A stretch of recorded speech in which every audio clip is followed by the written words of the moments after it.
Friday night's game illustrated perfectly why baseball is the greatest game of them all.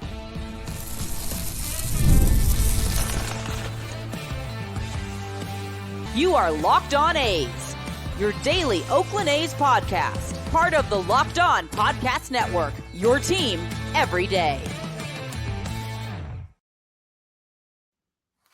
Hello, A's fans. Welcome to Locked On A's, part of the Locked On Podcast Network, where it's your team every day. This is the daily podcast. We talk about your Oakland A's all year long in this strange year where they're leaving Oakland for Sacramento, maybe to Vegas, probably not. I am your host, Paul Francis Sullivan. Please call me Sully. And I've been a baseball podcaster for a long time, and this is the first year I'm doing this exclusively for the A's on Locked On A's, but I'm also the host of Locked On MLB, which we'll talk about during one of the breaks. Follow us at Locked On A's on Twitter or whatever it's called now, and on Instagram. I am your pal Sully, but Sully Baseball on Twitter, Sully Baseball Podcast on Instagram. This episode is brought to you by PrizePicks, the easiest and most exciting way to play daily fantasy sports. Go to prizepicks.com/LockedOnMLB. Use code OO lowercase LockedOnMLB for a first deposit match up to $100. By the way, someone wrote to me, said that they don't like it when I say Twitter or whatever it's called now, and they say it's called X. Well, if I said follow us on X, I guarantee most of you will say what? And I'll say Twitter. It's kind of like when the Coliseum kept changing its name all the time. I'll see you at the O.co arena, Coliseum. I'll see you at the Networks Associates, the McAfee. I'll see you at the McAfee Coliseum. The what? It's the Oakland Coliseum. It's the Oakland Coliseum. Just trust me on that. All right, but enough of that because there's actually good stuff to talk about. Thanks to Jeff Carr, who is always a great guest when he's on, and we talked about the for A's fans excruciating 10-9 loss that happened. That was a chance at a sweep against Cincinnati the other day that absolutely fell apart. But as I teased in the opening sting, that the baseball is the greatest sport of them all for this main reason. There's always another game, and it's usually the next day, which means you have to manage and put the team together with that in mind. That's why I got on the A's about using Mason Miller in a game where they didn't need to use Mason Miller. That meant that he wasn't available for the end of the 9 game. Okay, fine. But that also means when you have a lousy loss, like the 10-9 loss was a gut punch. That was a kick right to the fruit stand. And so, unlike football, where you have a crushing loss, you got to wait a week. That ferments. And in basketball and hockey, your team will play 3-4 times a week, but you sometimes you have to stew in it. But in baseball, with very few exceptions, you get right back on the horse. Right back on the horse. And the A's went to Texas, and in front of 28,000 fans who, when they bought their tickets at the beginning of the year as the defending World Series champs for the final weekend series of August, I'm sure a lot of people in Texas thought, oh, these are going to be some easy wins as we stampede back to the World Series. They didn't expect this. They didn't expect their team to have a losing record, which they do.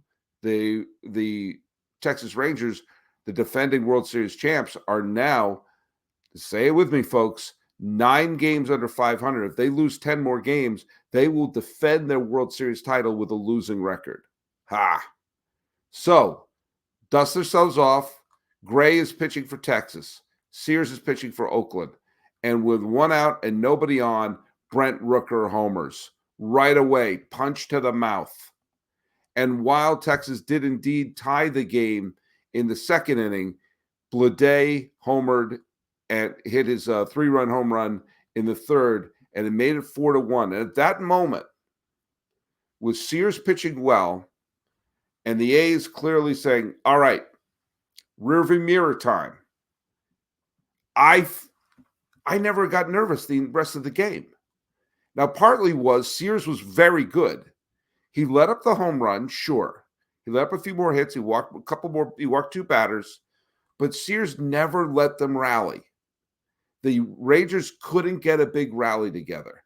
And while the A's relied a little too much on the long ball, as I said, that's something that you know, as someone following the A's this year, I don't want them to rely too much on the long ball because that requires that power to show up. They did get the homers when they needed. They got 2 from Brent Rooker. And then in the 9th inning, the bottom fell out. And for Texas, and you got the Butler double, the Blade double, and then who was it? Langoliers. That's right. Langoliers hit the home run. By the end, they scored 4 in the 9th and made it basically a formality. Stripling came in, no Mason Miller needed, so Mason Miller has 2 days off, and there was no stress, and it was a beautiful thing. And what it did, if you're following the A's, what it did is not only did it wipe out the terrible feeling of losing the game. If they had won the game without using Mason Miller in the final game in Cincinnati and they had swept, yeah, that would have been euphoria. The fact that they lost a chance to sweep the game the way they did was really frustrating. But psychologically, at least for me, watching this team and following this team this year, I'll tell you what last night's win did. Not only did it take the bad taste out of my mouth for the 10-9 loss, the walk-off loss in Cincinnati, but it also negated that bad feeling. And let me explain to you why. I have been saying this whole time that the key is for the A's to win more than they lose. If they win more than they lose, they're going to avoid 90. They're going to avoid 100 losses. They just have to win 3 more games. Actually, 4 more games. They have to win 4 more games, and they will officially avoid 100 losses for the first time since 2021. Okay, so they're no longer a 100-loss team. If they win 14 more games between now and the end of the season, then they will avoid 90 losses, which will mean that would be like a 20-some-odd game swing from last year. Just play winning baseball. And yes, that last loss in Cincinnati was a kick to the fruit stand, but they won the series. They won the freaking series. If they lost the final game 14-0 or 9-, what was the score last night? It was 9-2. If they lost the final game 9-2, I just would have shrugged. They won the series. It was because they were so close to sweeping it, we all got a little greedy. But now there's a sense of, okay, let's remember what's going on here. That finish outside of last place, avoid 90 losses should be. They're going to win 4 more games this year. Even when they stunk in May and June, they could pull off 4 wins in a month. They're going to win 4 games in this month, so they're going to avoid 90 losses. 14 is the magic number. If they can finish above 9 with fewer than 90 losses and not in last place, if I told you that at the beginning of the year, hell, I told you that at the beginning of July, you would have thought that I was using Walter White stuff. Mom, you will never understand that reference. But now look at what's happening. A couple of good things happen, and essentially, they need to split.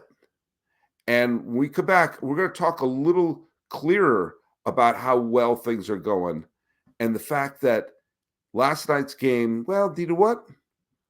Was a positive thing, and something really great could happen today. All they have to do is win.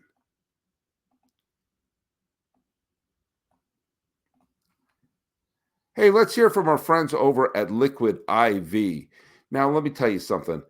I'm going to go to a ball game sometime pretty soon, but it's hot here in California. You got to stay hydrated. How are you going to stay hydrated at a ball game? What, by drinking soda? By pounding the ice cream, those little plastic helmets like that one back there? No. you should use your Liquid IV. When you're taking in America's pastime, don't forget to hydrate with Liquid IV's popsicle firecracker flavor. It's a surefire summer hit. Get hydrated with electrolytes, essential vitamins, and clinically tested nutrients from the #1 powdered hydration brand in America. Because baseball and summer go together like Liquid IV and indulgent hydration. Now, if you want flavors, blast off with the iconic summer flavor of popsicle firecracker. It's a festive blend of citrus-fueled lemon, lime, tart cherry, and raspberry flavors. Find all your favorite flavors on their website, from acai berry to lemon, lime, and pina colada. Powered by LIV Hydroscience, which is a trademark optimized ratio of electrolytes, essential vitamins, and clinically tested nutrients that turn ordinary water into extraordinary hydration. 3 times the electrolytes of the leading sports drink, 8 essential vitamins and nutrients, always non-GMO, vegan, gluten-free, dairy-free, and soy-free. No more thirsty summers. When you indulge in hydration with Liquid IV, get 20% off your first order of Liquid IV when you go to liquidiv.com and use code MLB at checkout. That's 20% off your first order when you shop Better Hydration today using promo code MLB at liquidiv.com.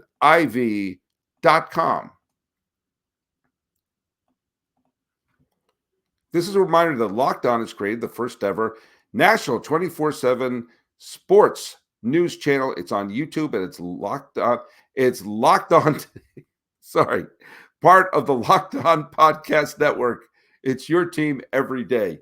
50,000 things are blinking at me on my screen, and I'm sorry if I got a little bit distracted. Let's talk a little bit about what needs to happen here on either Saturday or Sunday. The A's are going to be facing the Rangers again. I'm recording this very early in the morning on Saturday. Why didn't I record this on Friday? I'll tell you exactly why. I was sneezing. I had a little bit of an allergy attack. And you know what? You got to let me go a little bit. Bradford's pitching for Texas. Estes is pitching for the A's. I think that's kind of a wash. Both pitchers are talented, and both pitchers can win the game. Now, the A's are coming off where they clubbed them, and they didn't have to use Mason. Now, on Sunday, which is September 1st, by the way, Spence is pitching, and the Rangers don't have a pitcher up yet. And Spence has been a little bit up and down. But win one of these 2 games. If they win today, then I don't care if they get no hit and lose 14-0 in the final game. Because, folks, we're just trying to win series, just trying to win more than you lose. Now, there's the other factor that's going on. Wu is pitching for Seattle. Wu has pitched very well, thank you very much. And the Mariners are playing better since they got rid of Scott Service. Why am I bringing that up? Because they are playing the Angels. And last night, the Angels lost in a game where the Angels were down 5 runs before they even came to bat. And some poor schmuck from Verona, you heard me right, from Verona, Italy, Spencer Aldegheri, made his big league debut. He's the first player ever to be born and raised in Italy to become a major league pitcher. He didn't pitch that badly, but he let up 5 unearned runs in the top of the first. Angels baseball, catch it. No, seriously, catch it. So with that loss, the Angels getting clubbed by Seattle yesterday, and the A's beating the Rangers 4 on either side.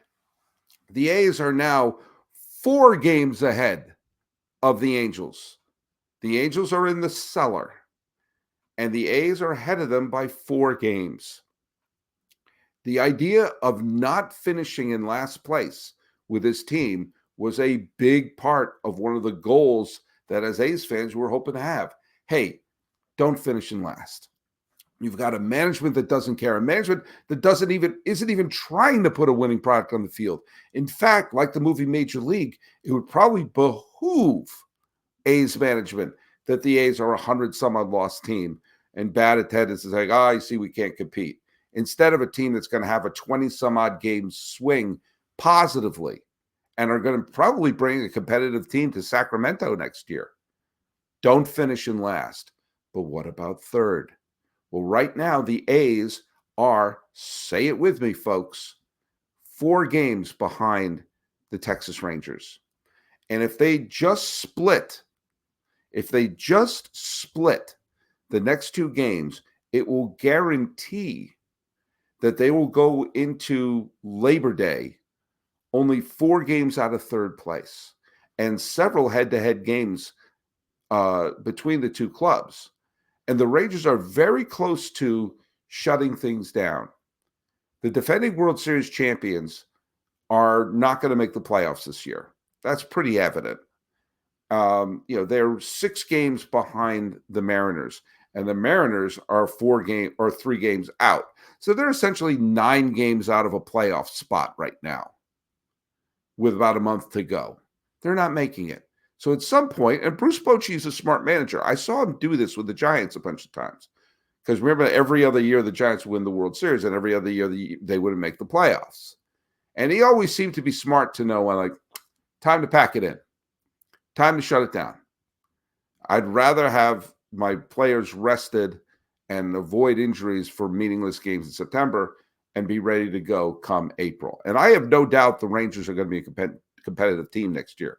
There's a ton of talent on that team. They had injuries and they had some underachieving to take place, and sometimes happens after you win a World Series. Bruce Bochy knows the thing about it. He's won 4 as a manager.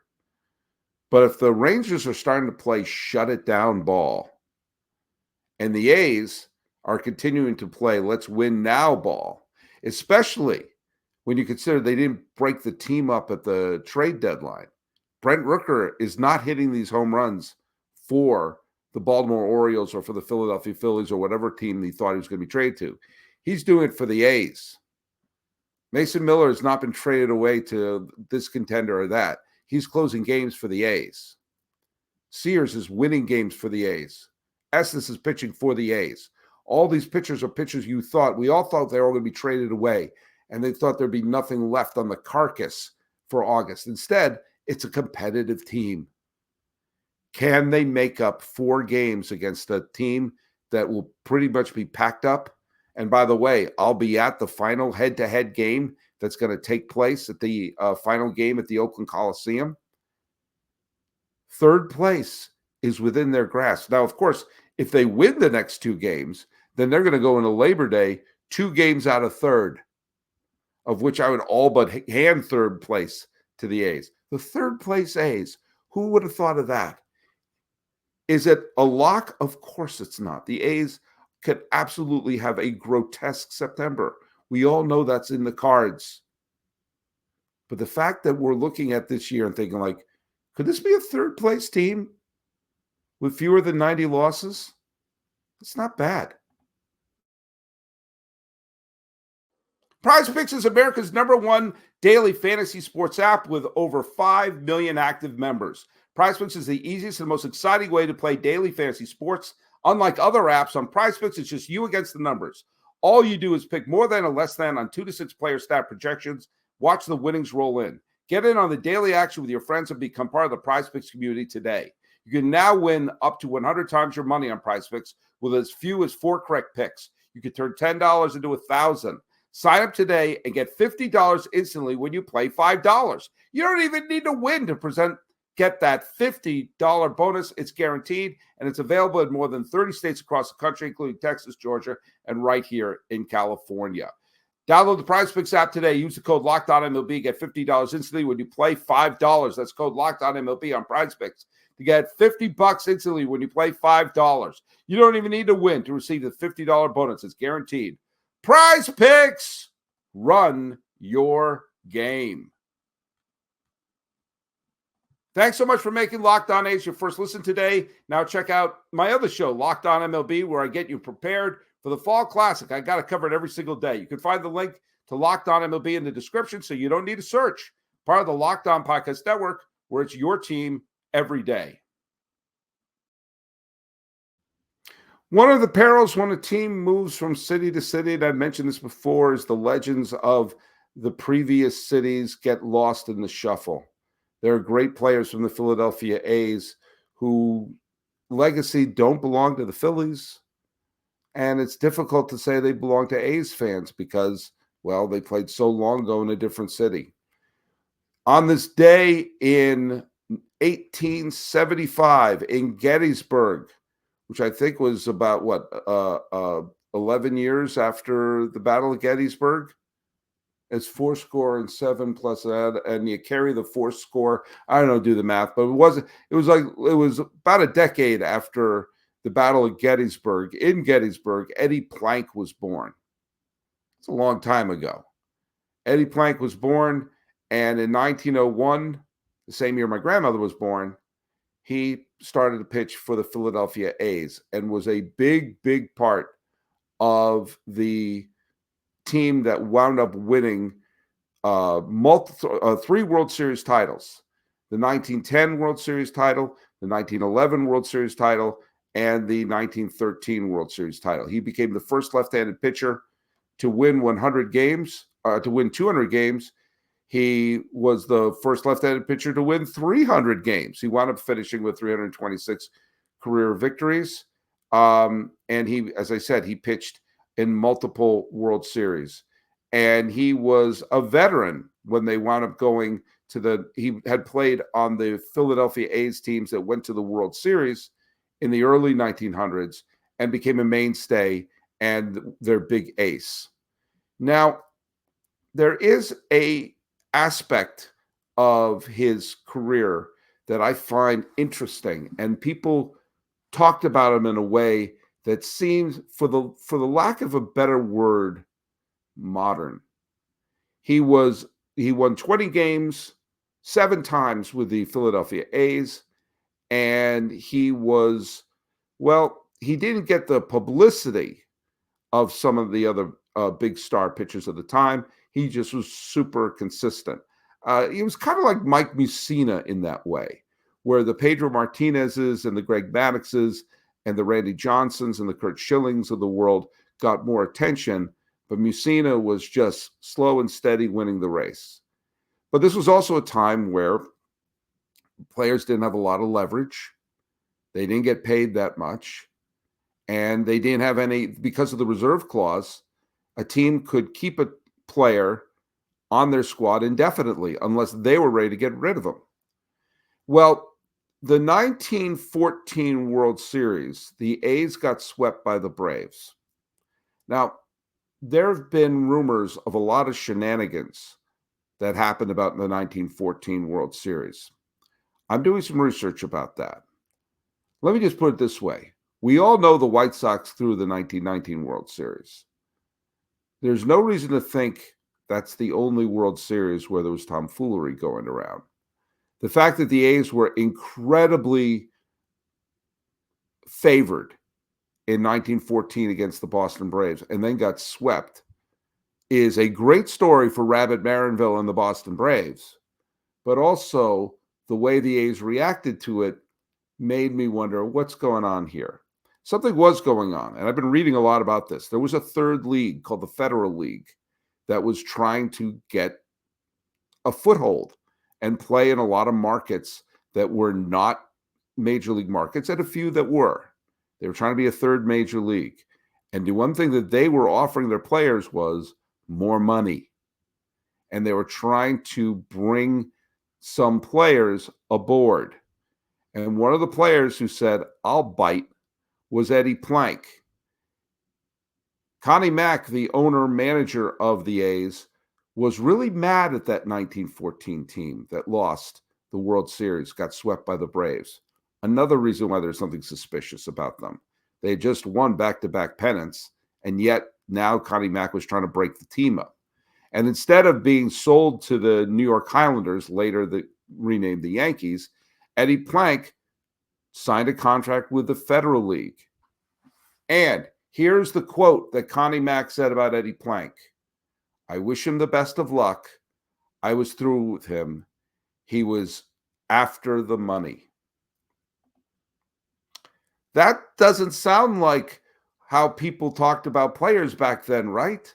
Now players are so greedy. Now players just want the money.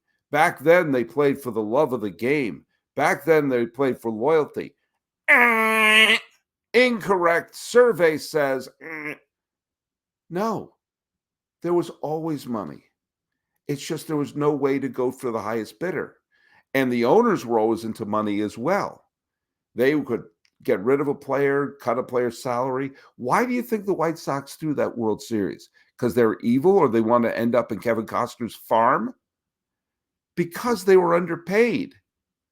Because they couldn't make ends meet and they saw the owner making piles of money and they couldn't sign with another team. So they picked up the money from gamblers. And here was a guy, the absolute steady ace for a decade and a half, who played in, what was it, 5, 6 World Series as the ace for Connie Mack. And then he signs with another team and says, wish of luck, I'm through with him. He was after the money. The early free agency there. Now the league folded, and who had control of his contract was kind of in a state of flux, and he wound up finishing his career with the St. Louis Browns. And then he retired, and then he died. He was only 50 when he died. He had a terrible stroke. And Connie Mack had nothing but great things to say about him after his death. So I go, he was like a son to me, blah, blah, blah, blah, blah, blah, blah, blah, blah. And he eventually got elected to the Baseball Hall of Fame. But he is after the money. Greedy players. Going after the money is nothing new. Nothing new. That's what he did. And every player would have done the same thing because they do the same thing now. It's just there was no way for players to go for a free agency then, except for that tiny sliver of time when the Federal League showed up and tried to pick up major league players to build up their league. A lot of big players didn't sign because they knew that if they had signed, they would essentially be blackballed from the major leagues. And that wound up killing the Federal League. Now, 2 things came about from the Federal League. First thing was the fact that the Major League Baseball was going to blackball players from leaving, basically allowed, it was called organized baseball at the time. The National League and the American League's very tenuous agreement that basically constituted a monopoly. And the Federal League sued baseball for illegal monopoly practices. And the Supreme Court filed against the Federal League, saying baseball is not a business the way normal business is, and gave baseball an antitrust exemption, which they've had ever since. None of the other sports have this, but baseball does. And every single time baseball's antitrust exemption is threatened, they do something to placate whoever is doing the suing. The very existence of several expansion teams, including the Seattle Mariners and the Toronto Blue Jays, is based upon baseball trying to settle and not have their antitrust exemption go back to court. The other thing the Federal League gave us was they wanted to put a team in Chicago. It would have been the 3rd team in Chicago because the White Sox already existed and the Cubs already existed. And they decided the best way to get people is to build a kick-ass ballpark. And Bill Wegman, the owner of the Chicago Feds, and later called the Chicago Whales, built a beautiful ballpark and called it Wegman Park. But then and it was better than the stadium the White Sox played in. It was better than the stadium the Cubs played in. But when the Federal League folded, Wegman Park was just sitting there unused. And the Cubs looked at it and said, we'll take it. And they moved in and renamed it Wrigley Field.